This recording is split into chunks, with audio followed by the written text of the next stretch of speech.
अंदर से बंद था। पहला एहसास, वो धीरे धीरे उठकर खिड़की की तरफ गया। बाहर गली सुनसान थी।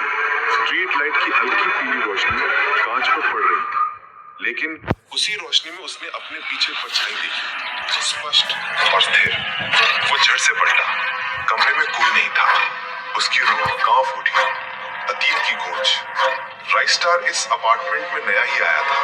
मकान मालिक ने पहले ही कहा था, बेटा, यहाँ किराएदार ज्यादा टिक नहीं पाते। रातों को अजीब अजीब आवाजें आती हैं, लेकिन तू हिम्मती है तो रह ले। राइस्टार ने इसे अंधविश्वास समझकर नजरअंदाज कर दिया था। उसे हमेशा लगता कि इंसान ही इंसान को डराता है, कोई भूत प्रेत नहीं। लेकिन अब उसके भीतर शक उठ रहा था। दरवाजे पर दस्तक। अगली रात करीब 12 बजे दरवाजे पर दस्तक हुई। ठक ठक ठक। राइस्टार ने साहस जुटाकर दरवाजा खोला। बाहर कोई नहीं था, लेकिन जमीन पर एक मुड़ा तोड़ा कागज पड़ा था। उस पर खून से लिखा था, यहाँ से चले जा, वरना तुझे भी ले जाऊंगा। उसने कागज फेंक दिया। खुद को समझाया कि ये किसी का मजाक है, दोस्त की चेतावनी। अगले दिन उसने अपने दोस्त विक्रम को सब बताया। विक्रम ने गंभीर होकर कहा, तू जिस कमरे में रह रहा है, वहां पहले एक लड़का रहता था। उसकी लाश आज तक नहीं मिली।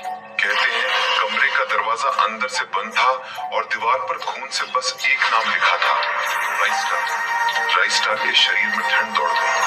कैसे संभव था? उसका नाम वहां पहले से कैसे लिखा गया? बंद खिड़की। उस रात उसने पूरा कमरा जांच लिया।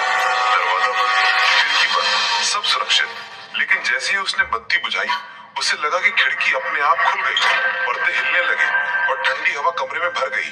अंधेरे में उसे धीमी आवाज सुनाई दी, तू ही अगला है। असली टकराव। राइस्टार ने टॉर्च उठाई और कमरे के कोने पर रोशनी डाली। वहां एक काला साया खड़ा था। उसका चेहरा साफ नहीं दिख रहा था, बस दो गहरी आंखें जो अंधेरे में चमक रही थी। साया धीरे धीरे उसकी तरफ बढ़ा। राइस्टार पीछे हटता गया। उसने चिल्लाने की कोशिश की, पर आवाज गले में अटक गई। साया बिल्कुल उसके सामने आकर रुक गया और फुसफुसाया, तेरा नाम पहले से लिखा है। आखिरी सुबह। सुबह पड़ोसियों ने देखा कि राइस्टार का दरवाजा अंदर से बंद है। घंटों खटखटाने के बाद पुलिस को बुलाया गया। जब दरवाजा तोड़ा गया तो कमरा खाली था। न राइस्टार, न उसका सामान, बस दीवार पर खून से लिखा था, मैच खत्म, रहस्य बाकी। आज तक कोई नहीं जान पाया कि राइस्टार कहाँ गया। लोग कहते हैं अगर आधी रात 3:07 पर तुम्हारी नींद अचानक टूट जाए और कमरे में अजनबी परछाई दिखे, तो समझ लेना तुम भी उसकी जगह चुन लिए गए हो। गायब होने के 6 महीने बाद शहर के लोग राइस्टार का नाम लेना भी बंद कर चुके थे।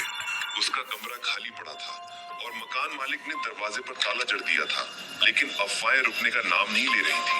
कुछ कहते राइस्टार मर चुका है, कुछ कहते वो परछाई बन गया है। फिर एक रात वही ताला अपने आप टूट गया। बंद कमरे की हलचल।